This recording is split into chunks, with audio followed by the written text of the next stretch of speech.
দেখেন, প্রথমত হচ্ছে যে আমি যেটি প্রতিদিনই বলি যে আমি এই এলাকার সন্তান, আমি এই এলাকায় ছোটবেলা থেকে বড় হয়েছি। এলাকার প্রত্যেকটি অলিতে গলিতে আমার চলাচল রয়েছে এবং এই এলাকায় দীর্ঘদিন ধরে আমি বসবাস করি এবং প্রত্যেকটি এলাকার মানুষের সাথে আমি কথা বলেছি, পরামর্শ করেছি, তাদের সমস্যাগুলো ইতিমধ্যে চিহ্নিত করে আমি আমার সেই পরিকল্পনাগুলো করেছি। এগুলো কোনো প্রতিশ্রুতি না, আমরা ইতিমধ্যে পরিকল্পনা করেছি দীর্ঘদিন ধরে এবং পরিকল্পনাগুলো বাস্তবায়নের অপেক্ষায় রয়েছে।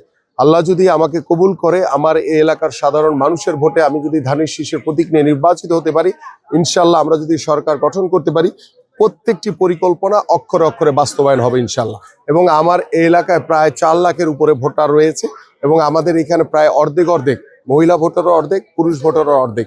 এবং আমি সকলকে আহ্বান করব যে ভোটের দিন নির্দ্বিধায়, সুন্দরভাবে, নিঃসংকোচে আপনার সকলে ভোট কেন্দ্রে এসে আপনার যে নাগরিক অধিকার, সেই নাগরিক অধিকারটি প্রদানের মাধ্যমে আপনারা বাংলাদেশে একটি জনগণের সরকার প্রতিষ্ঠিত করবেন এবং সেই জনগণের সরকার প্রত্যেকটি সাধারণ মানুষের কাছে তার জবাবদিহিতা করবে ইনশাল্লাহ।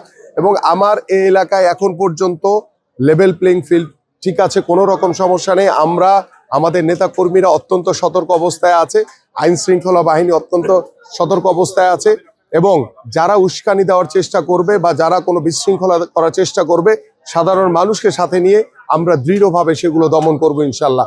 এবং আমরা ইদানিং গতকালকে কিছু মেসেজ পেয়েছি যে জামায়াতের প্রার্থী তারা কিছু বহিরাগত মানুষজনকে বিভিন্ন জায়গায় এনে ভাড়াটিয়া হিসেবে রেখেছে। সো আমরা সেটা আইডেন্টিফাই করার চেষ্টা করছি তারা কারা এবং তাদেরকে, কারণ যেহেতু আচরণবিধি অনুযায়ী নিজ নির্বাচনী এলাকার ভোটার না হলে কোনো বহিরাগত কেউ এলাকায় থাকতে পারবে না।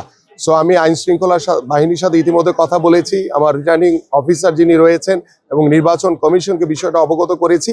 আমরা নিজেরাও খোঁজ করছি যে মানে তারা কারা, যে যারা এখনো বহিরাগত হয়ে জামাতের বিভিন্ন মিছিল মিটিং এ তারা করছে এবং তাদেরকে আমরা কেউ চিনি না। বিভিন্ন এলাকার সাধারণ মানুষ তারা এসে আমাকে বলেছে। সো আমরা এটা সার্চ করছি যে তারা কোথায় বসবাস করে, তারা কোথায় ভাড়া নিয়েছে এবং আমরা আশা করি যে নির্বাচন যে আচরণবিধি রয়েছে সেই আচরণবিধির নিয়ম অনুসারে তারা নির্বাচনের আগেই এই এলাকা থেকে চলে যাবে।